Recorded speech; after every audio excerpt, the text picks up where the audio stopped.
being completely honest with you, I will say I made marriage my God. Like if marriage came, if a boyfriend came and a potential, marriage out of that came, I will literally say, wow, marriage is a good God. Hi sis, welcome back to another FaceTime video with your girl Cruel.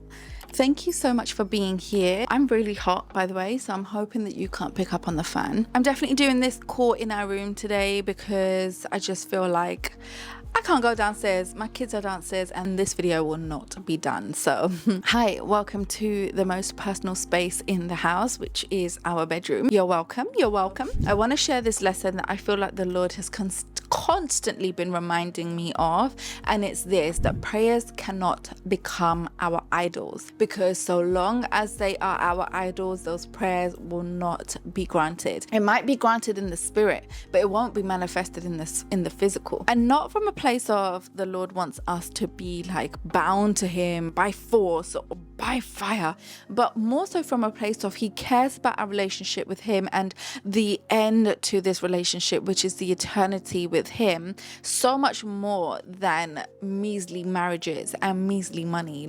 And I say measly because those things in the flesh feel so real and so important, and we need them and we desire them and we want them so badly, but then at the same time, it's costing us things that really, is it worth costing us that? So I say that to say I am going to share a story with you guys, and a story that is very real to me even to this day. So I grew up in an Indian household. In an Indian household, marriage is more or less worshipped. Marriage is more or less put on a pedestal, and for a woman, the only dream that the parent would have is that A, they'll be successful, and B, that they will be married into a really lovely family. And one doesn't come before the other, like position of preference or anything like that. Is simply those two things are the things that they envision for their daughters.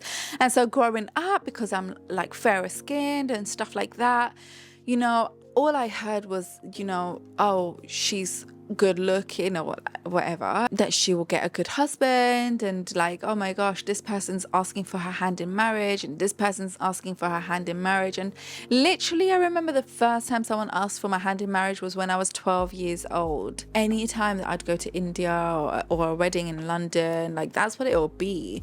It's crazy. So I say that to say, even from a young age, I was always so conditioned to think about marriage.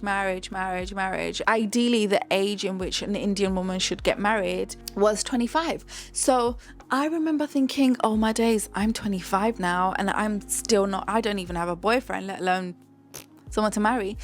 And I remember all up until that age, I was idolizing it. If I was being completely honest with you, I will say I made marriage my God. If marriage came, if a boyfriend came and a potential, marriage out of that came, I will literally say, wow, marriage is a good God, genuinely. And so marriage did not come. And so I say all of this to say, in terms of this video and the topic that we're talking about in this FaceTime video, when it comes to your prayers, sis, you cannot idolize it. I should have really made this a healing series, because genuinely, when it comes to those kind of areas of marriage and wealth creation for us as well in this generation, and I don't know, doing family differently and whatnot, there's so many things that we're praying for, right? We can so easily idolize these things that they will not come, because that's the way that the Lord is going to protect us and preserve us and keep us in him, because that is the most important thing, even if it doesn't feel like it in comparison to the things that we've idolized in terms of our prayers.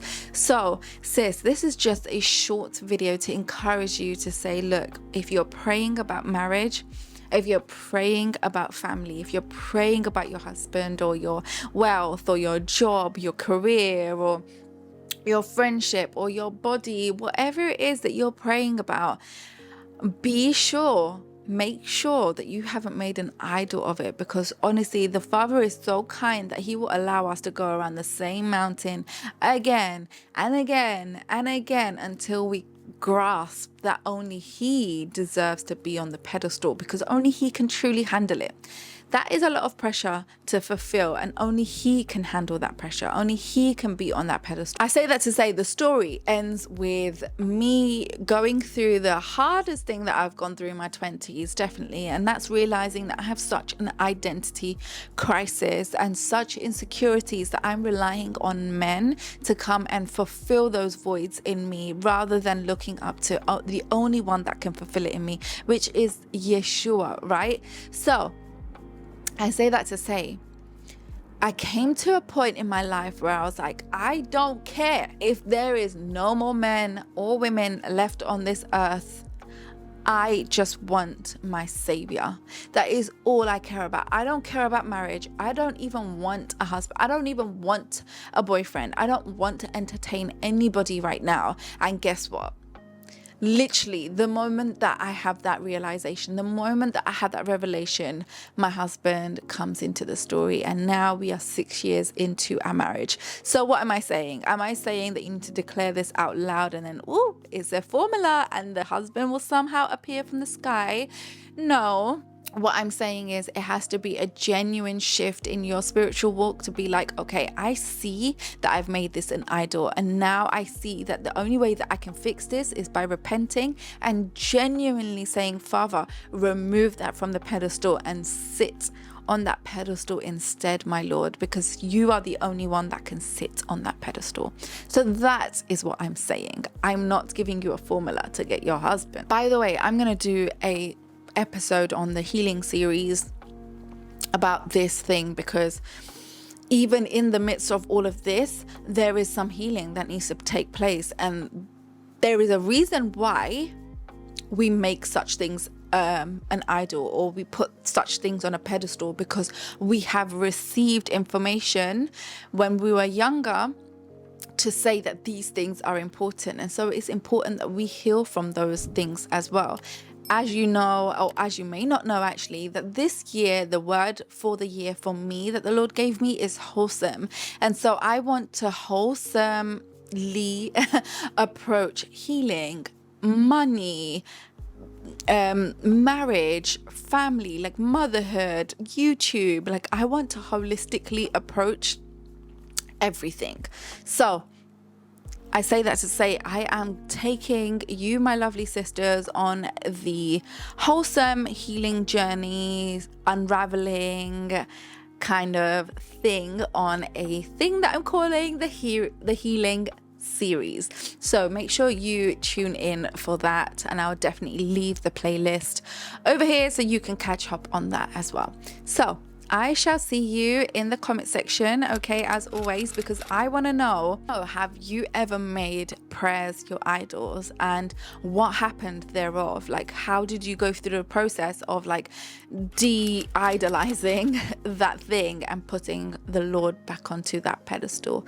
And let us know, and listen, it's okay to be vulnerable, because I'm being very vulnerable with you, my sister, on this FaceTime call, and so I really want you to feel like this is a safe space that you can reciprocate that vulnerability with me as well, and with us as well, so that we can glean from each other, because this is literally vulnerability to glean from each other, not vulnerability to be like, oh damn, I'm naked now, right? So I will see you in the comment section down below, and I will also see you in the next video. Bye bye, stay blessed.